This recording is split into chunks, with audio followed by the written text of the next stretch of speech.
할렐루야. 우리에게 생명 주신 하나님을 찬양합니다.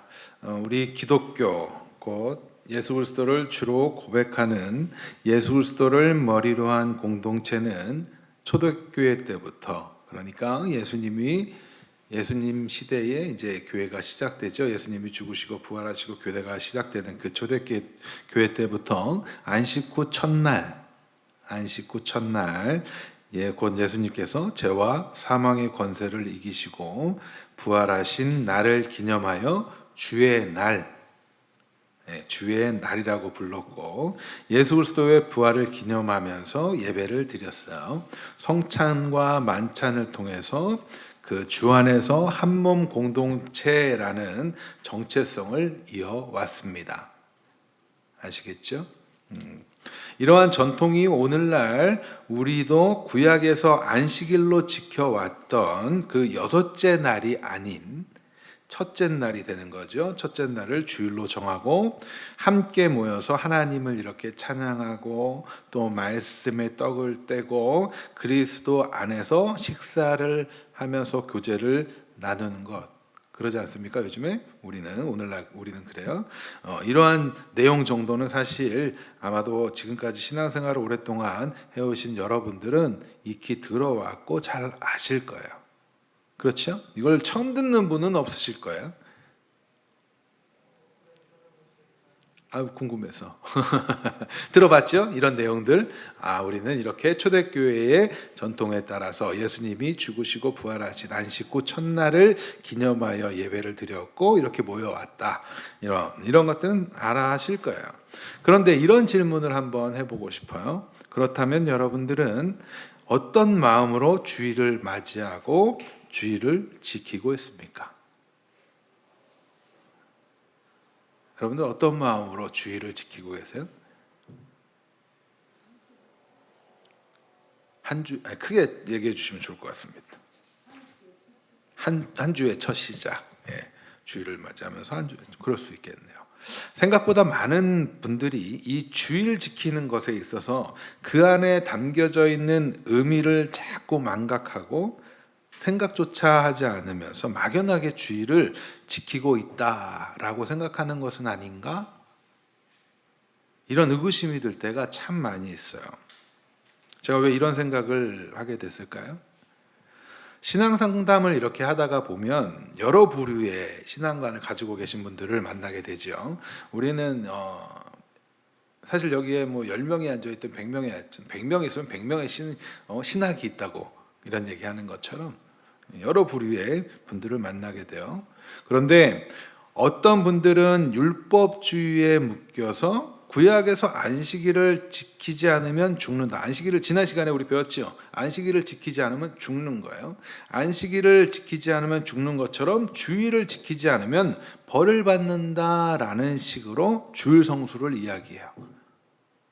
주변에서도 아마 또 혹시 이 자리에 계신 분들도 그런 생각을 갖고 계신 분들이 있을지도 모르겠어요. 그래서 이런 영향을 받으신 분들은 주일을 지키지 못하면 불안해요. 또 주일을 지키지 않은 상태에서 행여 자신의 삶에 문제가 발생하면 자신이 주일 성수를 하지 않았기 때문에 이런 일이 생긴 것은 아닌가? 라는 생각을 하기도 합니다. 또 다른 어떤 분들은요, 기복주의에 빠져서 오늘날 더 큰 복을 주일날 얻어내는 그러한 시간쯤으로 생각을 하기도 해요. 그래서 복을 얻어내기 위해서 주일을 지키고 예배에 참석하고 또 넘치도록 헌금을 하기도 하고, 왜? 내가 드린 것 이상으로 받아야 되니까 더 열심을 내기도 해요. 그리고 또 어떤 분들은 애초에 그냥 교회가 그렇게 정하고 선배 신앙인들이 그렇게 해왔고, 그래서 주일 성수의 의미나 어떠한 그 이유 그런 것에는 크게 관심이 없이 내가 기독교에 속했기 때문에 교회는 주일날 이렇게 모이는 것이지 라고 자연스럽게 배운 대로 종교행위 하는 것쯤으로 생각하는 분들도 계십니다. 그리고 또 어떤 분들은 교회에 와서 예배를 드리고 또 좋은 말씀을, 그렇죠? 설교를 들으면서 안 좋은 말씀을 들었다고 생각하시는 분들은 없잖아요. 그 내용이 틀렸던 맞던. 그냥 그래서 마음이 편안하다 뭐 이런 거를 찾아서 예배에 참석하신다는 분들, 주일을 지킨다고 생각하시는 분들도 있어요. 그래서 습관에 따라서 주일에 교회에 나오고 그것으로 족하다라고 생각을 하는 거죠. 그러나 우리가 주일을 지키는 것은 율법주의에 묶여 저주를 받지 않기 위해서, 또 두려움을 떨쳐버리기 위해서 주일을 지키고 예배에 참석하는 것도 아닙니다. 그렇죠? 또 세상적 가치관에 따라서 보다 더 큰 복을 얻어내기 위해서 주일을 지키는 것도 아니에요. 뿐만 아니라 그저 관습에 따라 교회 공동체가, 기독교 공동체가 행해왔기 때문에 행하는 종교 행위도 아니에요. 그저 좋은 사람들을 만나서 교제를 나누며 좋은 추억을 쌓기 위한 그러한 목적을 가지고 주일을 지키는 것도 아닙니다. 여러분들 이 사실을 잘 아셔야 돼요. 제가 왜 이런 것들을 나열해 드려요? 여러분들 스스로를 점검하시란 말이에요. 우리가 주일, 주의 날을 지킨다는 것은 우리 스스로가 지은 죄로 인하여서 하나님의 형상을 오염시켰어요. 이제 다 이런 말이 쭉쭉 지나가도 이해가 되실 거예요. 자신 스스로가 주가 되고 왕이 된 것이죠. 하나님의 자리를 강탈하면서 우리가 살아왔단 말이에요. 원래 하나님이 우리의 주가 되시고 왕이 되셔야 하는데 우리가 죄를 지었다는 건 하나님을 끌어내리고 그 자리를 강탈해버린 거예요. 우리가 그렇게 살아왔던 삶에서 이제 그로 인하여서 하나님께서 창조 사역의 그러한 대리통치자로서의 역할, 사명, 그 행하는 사명적 노동, 우리 지난 시간에 배운 것들이죠. 하나님을 영화롭게 하고 하나님을 즐거워하는 삶의 예배자로서의 그 노동이 아니라 이제 자신의 배를 채우는 노동을 하게 됐죠. 그렇죠? 죄로 인하여서 하나님의 형상이 오염되었고 하나님의 원래 우리에게 계획하시고 목적하신, 우리에게 명하셨던 그 일들을 행하지 않고 내 배를 채우기 위한 노동으로 바뀌어 버렸단 말이에요. 자신의 명성을 드러내기 위한 그 발버둥에 지나지 않는, 그래서 그러한 표현을 세상의 종노릇한다라고 할 수 있겠죠. 그러한 노동에 빠져버린 삶에서 이제 독생자 예수 그리스도께서 십자가에서 죽으시고 부활하심을 통해서 씻겨지고 그 쏟으신 물과 피로 씻기시고 우리를 다시 살리셨잖아요. 이렇게 새롭게 그 하나님의 형상으로 새로운 피조물로 거듭나게 된 그 은혜 가운데 오직 창조주 하나님만이 진정한 왕이시요 주권자이심을 고백하고 예수 그리스도를 통해서 행하시는 그 새로운 창조 사역, 새 창조 사역에 동참하게 되는 그 놀라운 삶의 예배적 노동, 사역의 시작이 바로 주일 성수 주의 날을 지키는 의미예요. 여러분들 이거 잘 기억하셔야 됩니다. 새로운 창조 사역에 우리 지금 동참하고 있는 거예요. 예수 그리스도를 주로 고백하고 예수 그리스도를 주로 고백한 이들은 새로운 피조물로서 이제 새 창조의 일을 지금 우리는 하고 있는 거란 말이에요. 이런 마음으로 지금까지 주일을 지켜보신 적 있으십니까? 우리는 생각보다 많이 일주일 동안 그 마치 안식일, 마지막 쉬는 날쯤으로 생각을 많이 해요. 습관적으로. 그렇죠. 그러나 이제 새 창조에 그 동참하고 있다라는 그 출발선이라는 것을 여러분들 좀 기억하실 필요가 있어요. 그래야 내일의 삶이 그 창조 사역을 위해서 하나님을 예배하는 삶의 예배의 노동으로 나아갈 것 아닙니까? 이제 일주일의 개념이 바뀌는 거예요. 주일의 개념이 바뀐, 여러분들의 삶의 한 주간의 계획이 바뀌어야 되는 거예요. 쉽게 말하면 우리의 죄로 인하여서 세상에서 종노릇하던 삶에서 이제 예수 그리스도의 공로로 자유와 해방을 얻게 된 자들이 그 은혜에 감사하며 세상이 나의 주가 아니라 내가 나의 왕이 아니라 예수 그리스도께서 주가 되심을 고백하고 예수 그리스도 안에서 참된 안식을 맛보고 누리고 새 힘을 얻고 그 위대하신 하나님 앞에서 하나님을 영화롭게 하고 하나님을 즐거워하는 삶의 선포, 그 시작이 이 주일이라는 거예요. 영적으로는 완성되어 있으나 이제 가시적으로 완성되어질 그 새 창조, 그것을 소망하면서 우리가 새 창조의 일꾼으로서 행하는 거란 말이에요. 그러니까 여러분들은 모두 다 사명자입니다. 아시겠어요? 목회자들만, 찬양하고 설교하는 목회자들만 사명자가 아니에요. 그리스도인은 모두가 다 사명자예요. 역할이 다른 거죠. 여러분들은 있는 삶의 현장에서 이제 삶의 예배를 이끌어가는 사명자라는 말이에요. 하나님의 새 창조 사역에 동참한다는 것. 그 걸음을 내딛는 날이 바로 주일, 주의 날을 지키는 겁니다. 앞으로 여러분들이 주일을 맞이하게 돼요. 또 그렇죠? 다음에 또 한 주간 뒤에 또 주일을 맞이할 거예요. 그때는 이런 마음을 더욱더 품고 오셨으면 좋겠어요. 그저 한 주간 이제 예배 드려야 되니까 가야지, 또 목사니까 가야지, 이런 마음이 아니라 그리고 한 주간을 맞이하는 거예요. 맞아, 나의 그 발걸음은 하나님의 새 창조 사역에 동참하는 일이고 그 영광스러운 자리에 우리가 부름받았으며 그 영광스러운 자리에 일하는 거구나.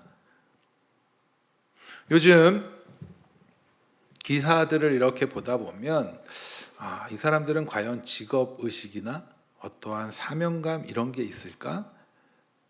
특별히 좀 우리가 일반적인 세상의 직업에서도 사명감을 요하는 직업들이 있죠. 어떤 것들이 있나요? 의사, 또 교사, 네, 또 소방관, 네.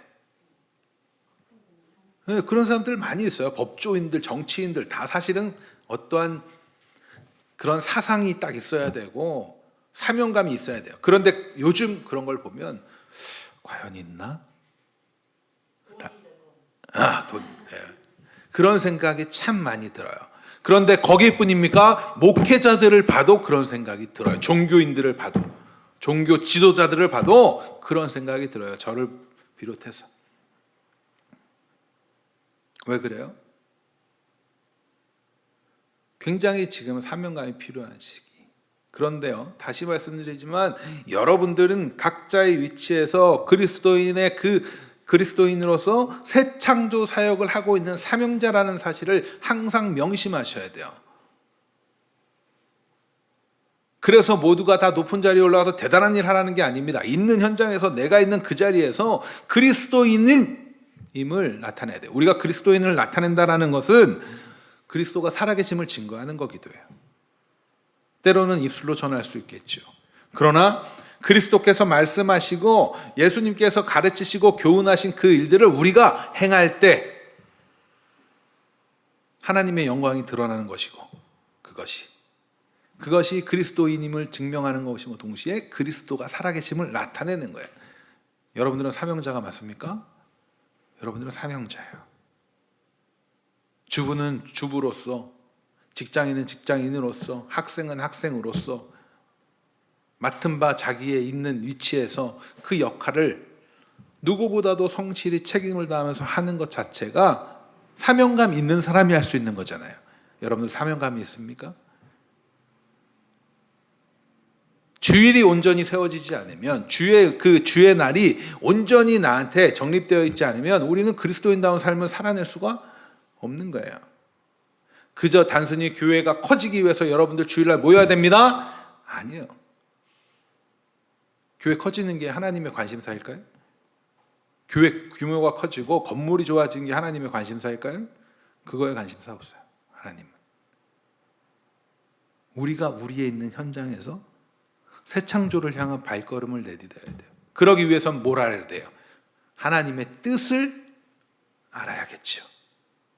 하나님의 뜻을 알고 하나님의 뜻하심에 따라 사역을 해야 했던 첫 창조의 모습처럼 하나님의 뜻을 알고 그 말씀에 따라 살아야 되잖아요.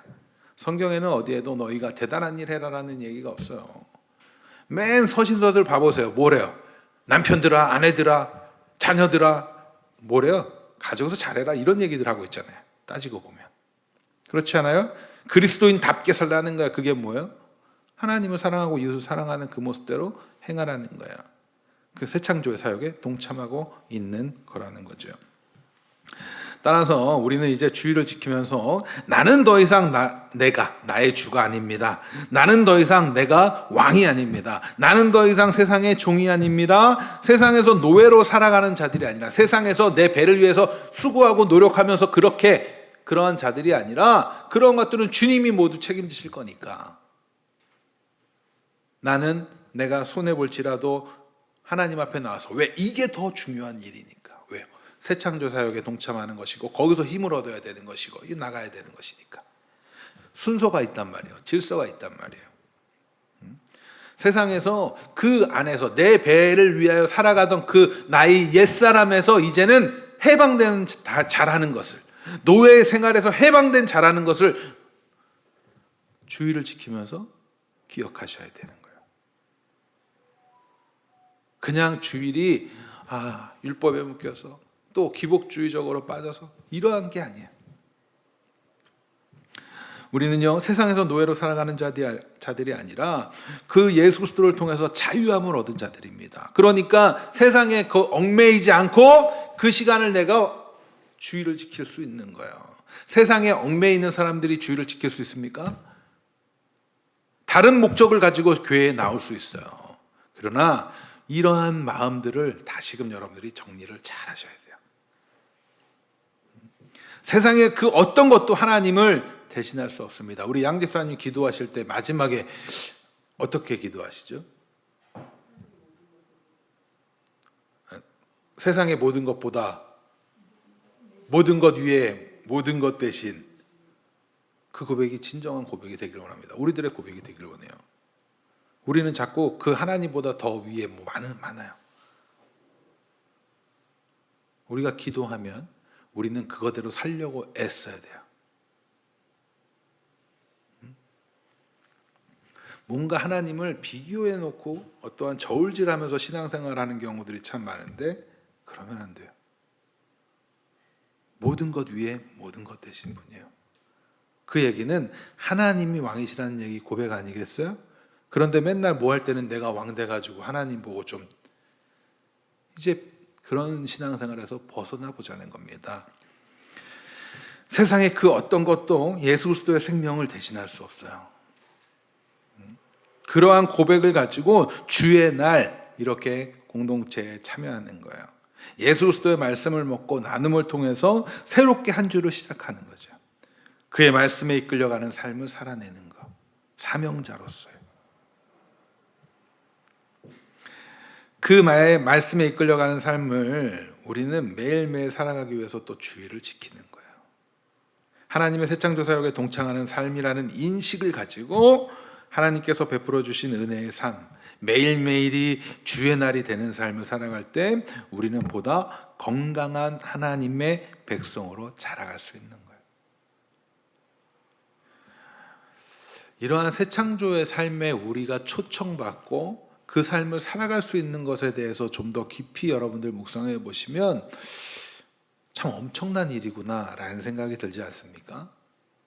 하다못해 아파트를 지었던 노동자 인부들은 그 아파트를 볼 때마다 자기는 한 부분만 했으면서도 내가 졌다고 그런 얘기 한다고 하죠. 거기에는 뭐가 있어요? 자부심도 있고 내가 대단한 이런 마음들 있어요. 그런데 하나님의 그 새창조 사역에 우리가 그렇게 쓰임을 받았다는 것이 여러분들 별게 아닐까요? 엄청난 일인 거예요. 엄청난 일. 거기에 우리가 부름받았고 그 사역을 감당하는 거라고요. 지금 기쁘지 않으십니까? 별로 표정이 기쁘지 않아가지고 기쁜 일이에요. 엄청난 일입니다. 하나님께서 이렇게 새창조 사역에 동참하는 삶으로 예수 그리스도를 통하여서 영원한 그 주의 날을 살아가도록 하나님의 자녀를 이끄시기 위하여서 창조 이전부터 계획을 하셨어요. 그리고 처음 창조를 시작으로 많은 이런 장치들을 구성하시면서 역사라는 것을 통해서 펼쳐 보이시죠. 그리고 조성하셨어요. 특히 오늘 본문에서도 이 새창조 사역을 위하여서 여러 가지를 이제 말씀해 주고 계십니다. 따라서 여러분들이 오늘 본문을 좀 잘 이해하시면 좋겠어요. 그러기 위해서 오늘은 몇 가지 먼저 좀 가지고 계셔야 되는 그러한 것들을 좀 알려드리도록 하겠습니다. 사실 오늘 본문을 조금 깊이 묵상해 보면 조금 이상하다라는 생각이 들어야 됩니다. 드셨습니까? 전혀 안 들었지요. 네. 자 보세요. 왜 이런 생각이 들어야 하냐면 처음 1장에 기록된 내용들과 왠지 모르게 조금 다른 듯한 기록 표현들이 좀 있어요. 그렇게 생각이 들도록 표현이 되어 있기 때문에 그래요. 특히 본문 5절이 이런 궁금증을 더욱 증폭시켜가요. 5절을 우리 같이 한번 읽어보도록 하겠습니다. 같이 읽습니다. 시작.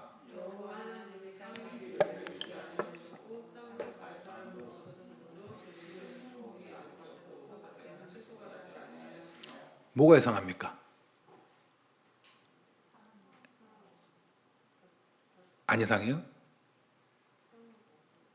자, 분명 창세기 1장의 순서를 한번 창조의 6일 동안의 창조의 순서를 한번 기억해 보시면 셋째 날에 뭐가 만들어져요? 초목과 채소들을 창조하셨다고 기록하잖아요. 맞아요? 여섯째 날까지 모든 환경을 조성하시고 사람을 창조하셨다. 그렇게 기록 배우지 않았어요? 그렇죠? 그래서 하나님이 그 사람을 위해서 이렇게 다 조성하셨다라고 배웠는데 5절에 보니까 오늘 본문 5절에 보니까 여호와 하나님이 땅에 비를 내리지 않았고 땅을 갈 사람도 없었으므로 들에는 초목이 없었고 밭에는 채소가 나지 않았고 그러면 어떻게 돼요? 모순이 좀 있는 것 같다고 느껴지죠? 안 그래요?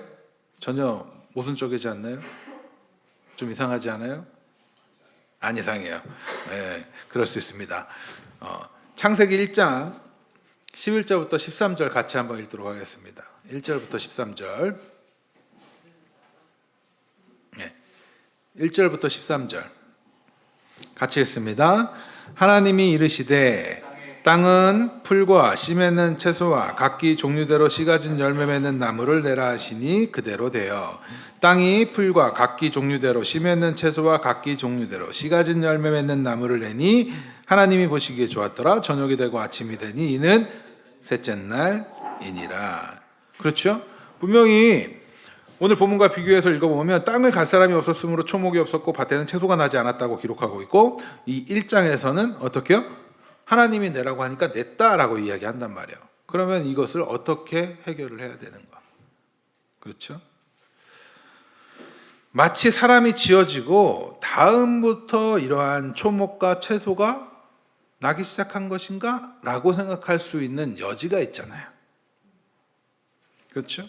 좀 이상하다고 이제 느껴지십니까? 물론 어떤 분들께서는 우리 동전처럼 아니요, 그냥 뭐 그런가 봅니다 라고도 생각할 수 있어요. 믿음으로 넘어갈 수도 있겠죠. 근데 어떤 분들은 이런 내용이 이해가 되지 않으면 성경이 모순이 있다라는 쪽으로 생각이 기울 수 있어요. 성경이 모순이 있을 수 있을까요? 성경은 모순은 없겠죠. 그렇다면 그 안엔 하나님의 어떠한 말씀하시고자 하는 것들이 있을 테고 또 그 안에는 이렇게 표현하시고자 하는 이것을 통해서 뭔가 뜻하시는 게 있으신 거야. 우리가 성경을 자꾸 문자적으로 하나님이 그냥 따다닥 타이핑하듯이 그렇게 기록하게 하셨다고 생각을 하지만 그렇지 않다고 여러분들 분명히 배웠어요. 하나님은 유기적으로 그 사람을 통해서 그가 쓰는 어떠한 문화와 풍습들마저도 다 사용하시면서 어떠한 문학적 기법까지도 사용하시면서 이렇게 쓰신단 말이에요. 자, 그래서 이런 분들 혹시 있을 수도 있고 여러분들에게 어떤 분들이 말씀으로 이렇게 질문하거나 또 여러분들에게 말씀으로 도전해 오는 이단들이 많이 그러죠. 다 말씀 갖고 도전한단 말이에요. 여러분들 성경을 공부하기 위해서 이렇게 막 자료들을 찾다 보면 신천지에서 올려놓은 거 굉장히 많아요. 안식일에서도 올려놓은 거 굉장히 많아요. 어떤 면에서는 전체 기독교보다 더 많지 않나 이런 생각이 들 정도로 그들이 그런 걸 많이 해요. 결국에는 뭐예요? 말씀으로 여러분들한테 도전할 거고 여러분들한테 시비를 걸어올 거란 말이에요. 신앙인들에게는. 여러분들이 준비를 잘 하고 계셔야겠죠. 또 궁금해하는 이들에게 여러분들이 잘 올바르게 전달하셔야 되잖아요. 그러니까 잘 배우시기 바랍니다. 자, 먼저 우리가 성경에서 이런 모순과 같이 왠지 안 맞는 것 같은 이런 말씀들을 대하게 되면 우리가 가지고 있어야 하는 전제는요, 성경은 단순하게 역사적 사실이나 이런 것들을 전달하기 위한 목적으로 기록한 것은 아니라는 점이에요. 그렇죠? 하나님의 감동으로 지어진 성경은 원저자이신 하나님의 뜻하심에 따라 때로는 생략을 하기도 해요. 대표적인 예가 족보 관련된 거 보면 막 생략하면서 쓰잖아요. 그러기도 하고 또 편집을 하기도 해요. 그래서 그냥 시간별로 이렇게 계속 나열된 게 아니라 이쪽에 있기도 하고, 복음서 같은 경우는 서로가 이렇게 위치가 다른 그런 것들도 여러분들 발견할 수 있는 거야. 그건 왜 그래요?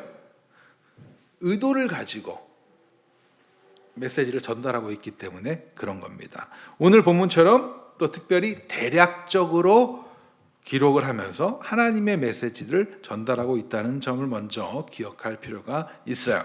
그렇다면 자, 우리가 관심을 가져야 할 것이 무엇일까요? 우리는 성경을 대하면서 하나님께서 어떤 분이시며 동시에 하나님께서 어떠한 의도와 목적을 가지고 이 메시지를 전달하고 계시는가, 그것을 묵상하면서 성경을 읽는 훈련이 필요해요.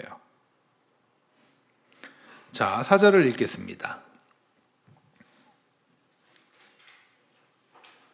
4절 같이 했습니다. 이것이 천지가 창조될 때에 하늘과 땅의 내력이니 여호와 하나님이 땅과 하늘을 만드시던 날에. 자, 그러니까 보세요. 이 구절에서 좀 몇 가지 살펴볼 것인데, 먼저 내력이니라는 표현이에요. 내력. 이것은 히브리어로 톨레도트라고 하는데, 이 창세기에서는 10개의 톨레도트로 이루어져 있어요. 10개의. 그건 나중에 뭐뭐뭐인지 이렇게 설명을 좀 하는 시간이 있겠죠. 이 단어는 계보, 출생, 역사, 가족 이런 걸로도 번역할 수 있는 단어고, 그 옛날 개역 한글 성경에서는 이것을 대략 이러하니라, 이렇게 요약하면 뭐 이런 느낌으로 대략이라는 표현을 써서 번역을 했어요. 자, 모세를 통해서 1장부터 2장 3절까지 천지창조의 메시지를 전한 후에 이것을 좀 더 줌인해서 우리의 시선을 지금 이끌고 가시는 거예요. 하나님의 목적과 의도에 따라서.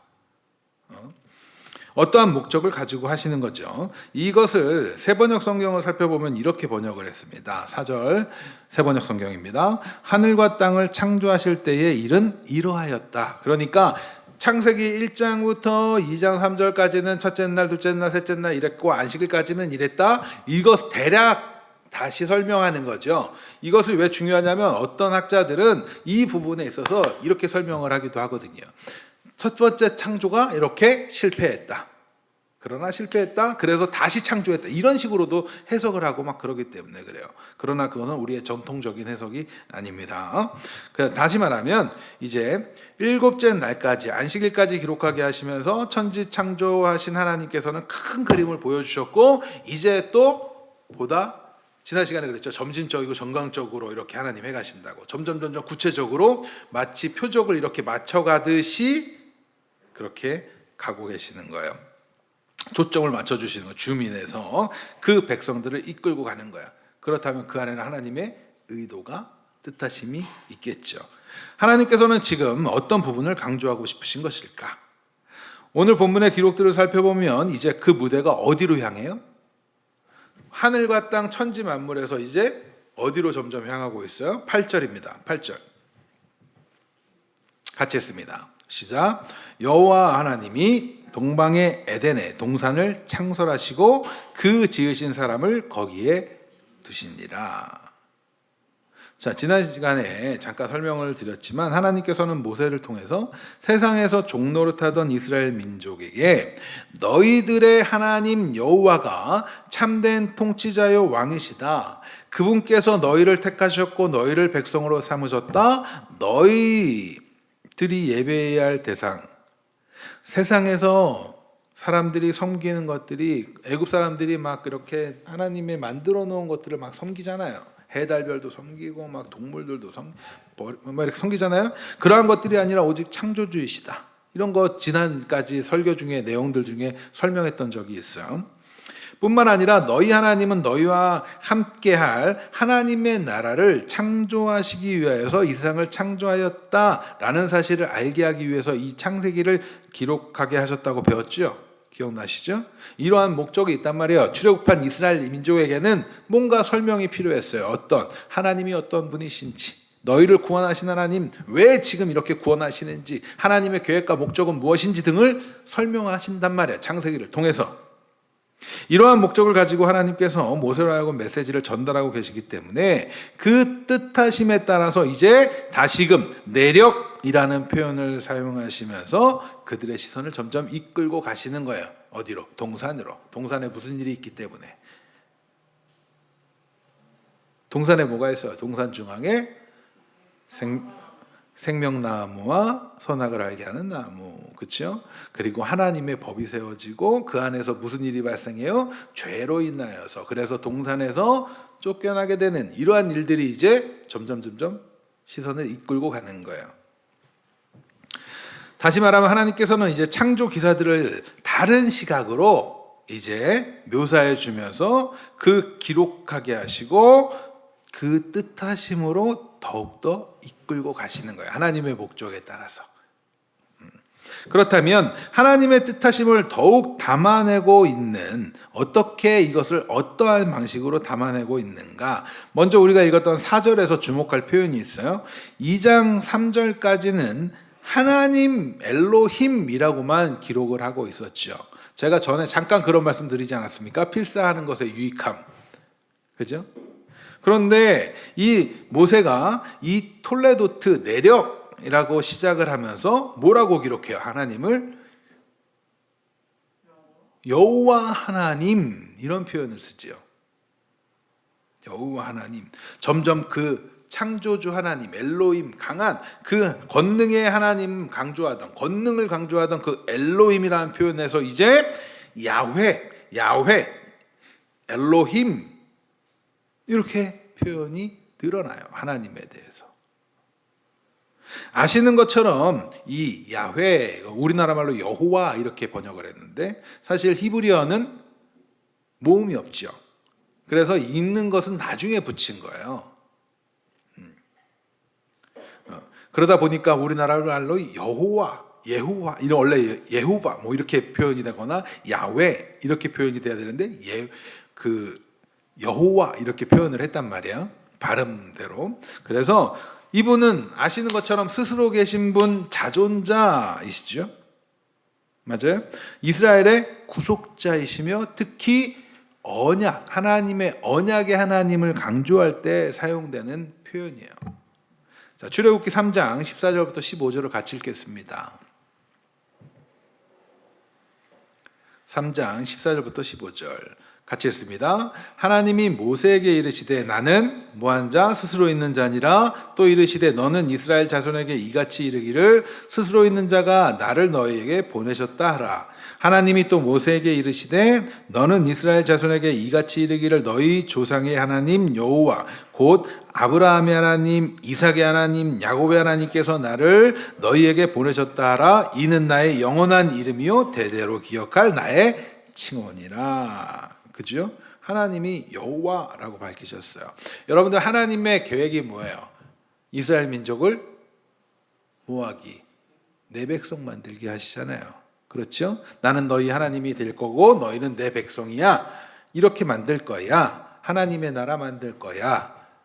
그렇게 하기 위해서는 하나님이 스스로 계신 자가 어떤 분이신지를 그들로 알게 하고 또 그들이 하나님의 법의 통치에 따르는 것이 어떤 것인지를 알게 해서 법도 주시고 그들을 훈련시키시면서 그렇게 만들어 가신단 말이에요. 그게 하나님의 계획이지 않습니까? 이때에 성경에서 특히 이스라엘 민족에게 너희의 조상 아브라함의 하나님, 이삭의 하나님, 야곱의 하나님 이런 표현 안에 담겨진 의미가 뭐예요? 뭘 기억하라는 거예요? 너희 조상들과 했던 언약을 기억하라는 거예요. 아브라함과의 언약, 이삭과의 언약, 야곱과의 언약을 기억하라는 거예요. 그 언약을 체결하신 분이죠. 출애굽기 6장 6절부터 8절입니다. 같이 읽습니다.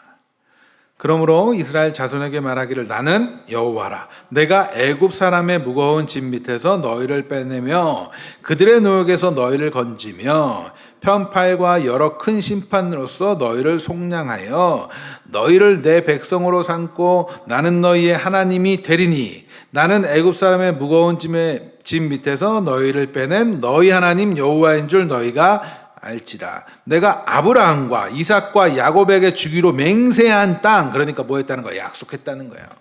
맹세한 땅 너희를 인도하고 그 땅을 너희에게 주어 기업으로 삼게 하리라. 나는 여호와라 하셨다 하라. 이해가 되시죠? 그러니까 우리가 성경에서 이제 아브라함의 하나님 이런 표현들을 볼 때 여러분들도 언약을 떠올리셔야 돼요. 1차 수신자들이 어떻게 이 본문을 이해했을까를 그래서 설명을 자꾸 드리는 거예요. 왜 창세기를 기록하게 하셨고 그들이 뭐 하는지를 설명을 자꾸 드리는 거예요. 그것을 기억하면서 성경을 읽으라고.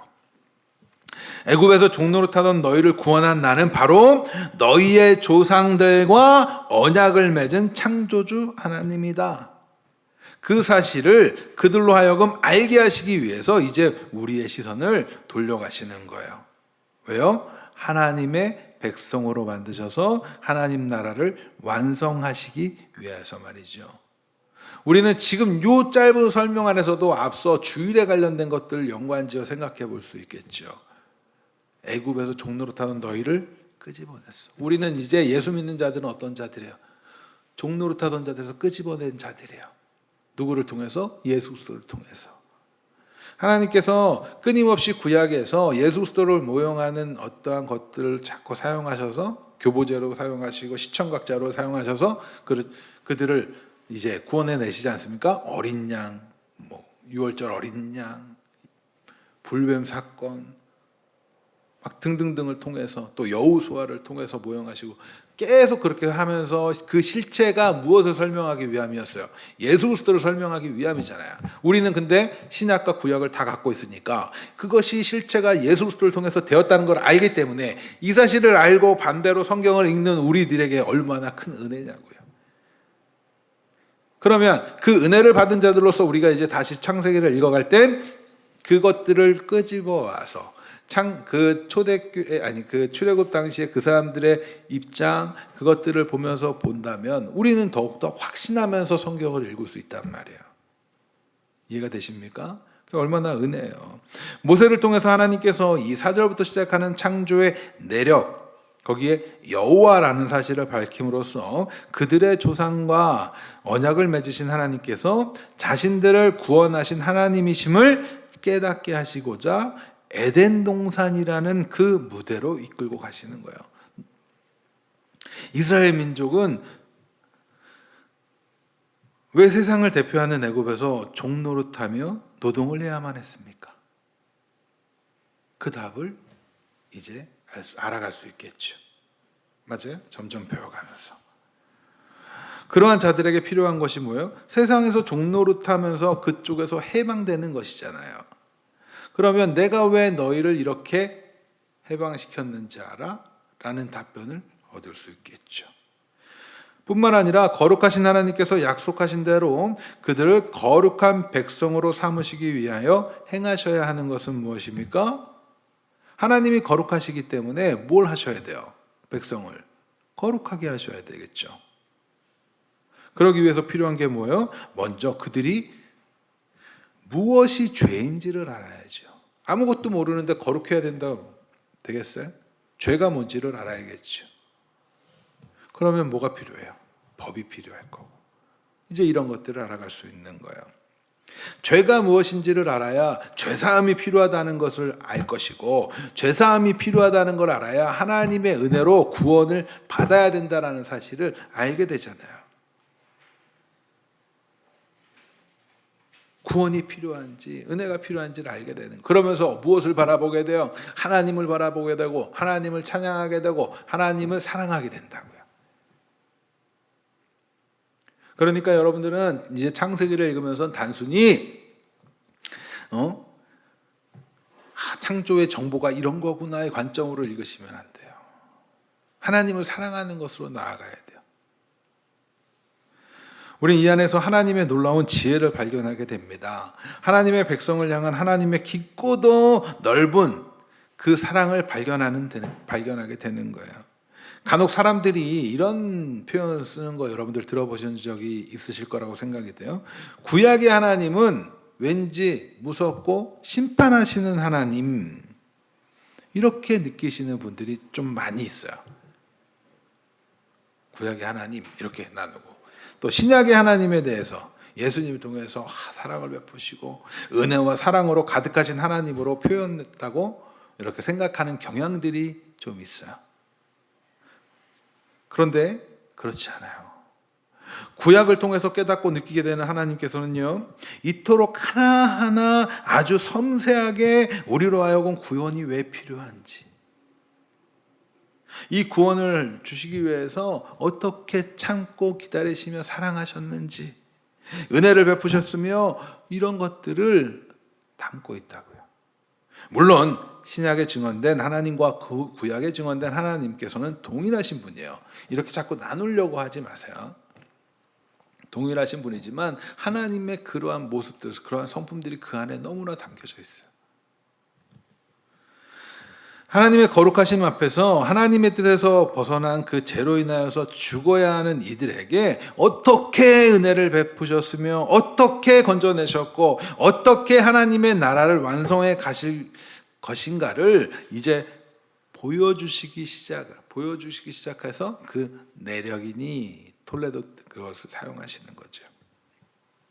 하나님께서는 이를 위해서 생명을 알게 하는 나무와 선악을 알게 하는 나무, 또 그리고 그 안에 담겨져 있는 하나님의 법을 세우심을 시작으로 하나님의 뜻에서 벗어난 사람, 그럼에도 불구하고 은혜를 베푸셔서 하나님의 백성으로 택하신 이들을 실패와 실수도 없이 구원하시기 위해서 언약을 하시고, 그 언약을 지키시기 위해서 오래 참으시고 살피시고 인도하시고, 무엇보다 언약을 기억하시고, 그를 통해서 반드시 완성될 하나님의 나라, 새하늘과 새 땅을 예표하는 약속의 땅 가나안으로 이끌고 가신다는 사실을 알게 하시는 하나님이십니다.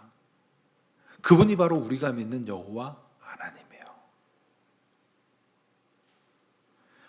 우리는요, 너무 쉽게 하나님의 이름을 부르지요. 아무 의미 없이 불러요. 그냥 여호와 하나님이라고 어렸을 때 배웠으니까 여호와 하나님, 여호와 하나님. 그러나 우리가 하나님의 이름을 기억하고 하나님의 이름을 부를 때마다 우리는 이 의미들을 떠올려야 돼요.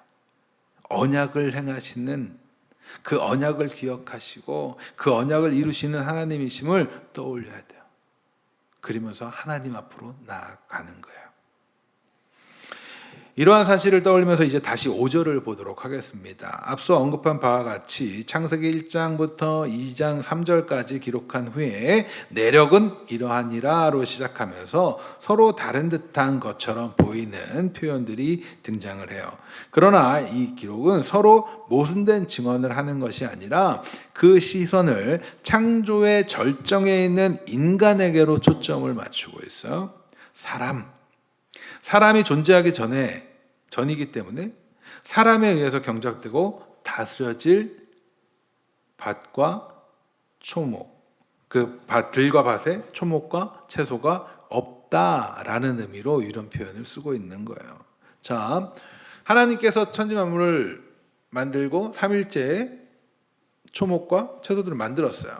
그러나 그것에 사람이 갈 것이 있었어요? 사람이 갈지 않았어요. 사람은 언제부터 그런 걸 갈게 돼요? 범죄한 이후에 이제 노동을 하게 되고 이러면서 하게 되죠. 그러니까 지금 하나님께서는 계속 이것을 힌트해 가면서 우리들에게 설명해 주고 계시는 거예요. 사람에 의해서 경작되고 다스려질 들과 밭에 있는 초목과 채소가 없었다는 것.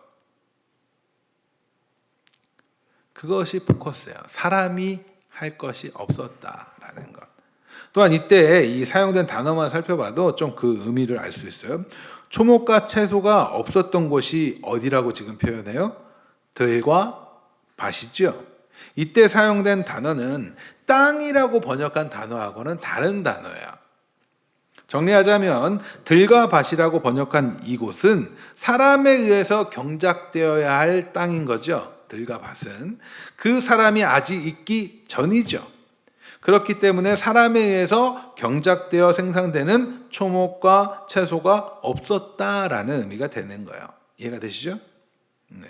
따라서 이 구절의 관심은 초목, 채소 등이 초점에 있는 것이 아니라 지금 사람에게 초점을 두고 이해하는 것이 옳은 이해가 되는 것입니다. 하나님은 이제 하나님의 뜻하심에 따라 사람에게 초점을 점점 맞춰가고 계세요.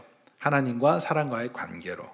천지 만물을 창조하신 하나님께서는 이제 이렇게 에덴 동산으로 무대를 옮기시면서 보다 구체적으로 하나님의 뜻이 무엇인지, 왜 인간에게 하나님의 은혜 구원이 필요한지, 이를 위하여서 하나님께서 어떻게 언약을 하셨고 구체적으로 어떠한 일을 행하시는지에 관하여서 설명을 하시기 위해서 우리를 이끌고 가시는 겁니다.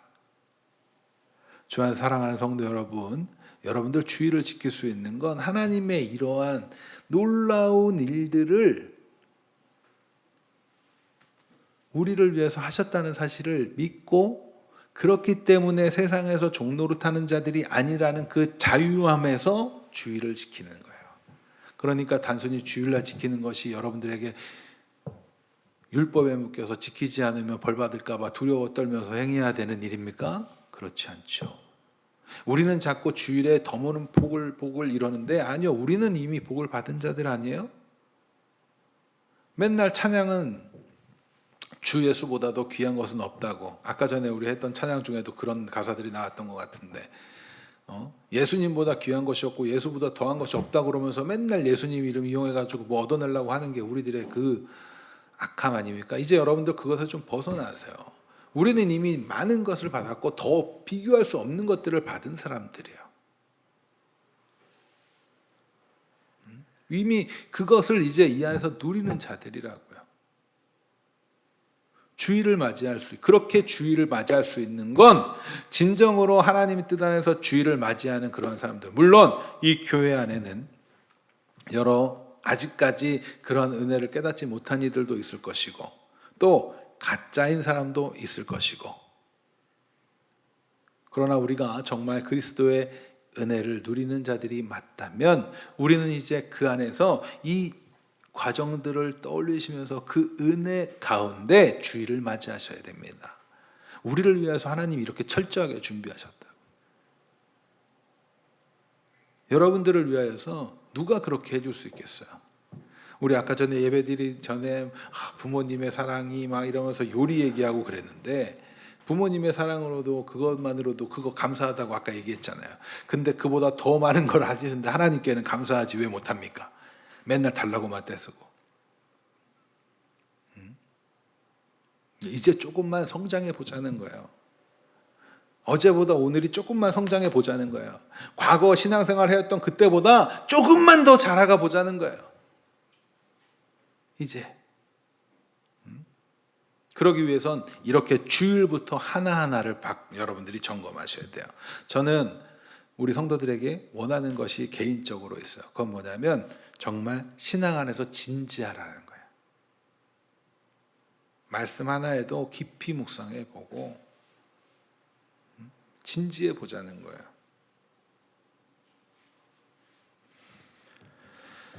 우리가 믿는 하나님께서는요, 성경을 통해서 이렇게 하나하나까지 아주 섬세하고 정교하게 기록해 주셨고 우리를 그렇게 인도해 주셨어요. 근데 말로만 하시는 분이 아니잖아요. 직접 보여주셨잖아요. 천지 만물을 여러분들은 어떻게 지으셨다는 사실을 어떻게 알 수 있어요? 우리 눈에 지금 천지 만물 보이잖아요. 이게 바로 증거예요. 하나님이 만들어주신 증거.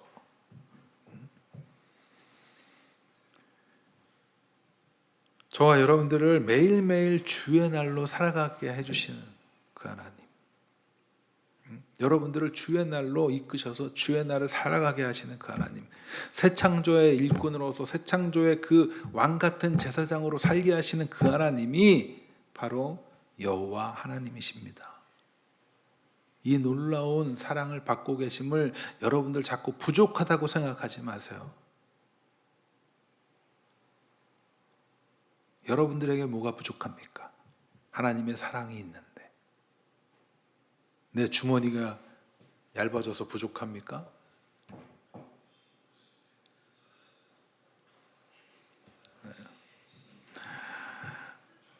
여러분들 정말 하나님의 그 은혜는요 말로 다 할 수 없어요. 여러분들을 향한 하나님의 배려와 하나님의 인내심 말로 다 할 수 없어요.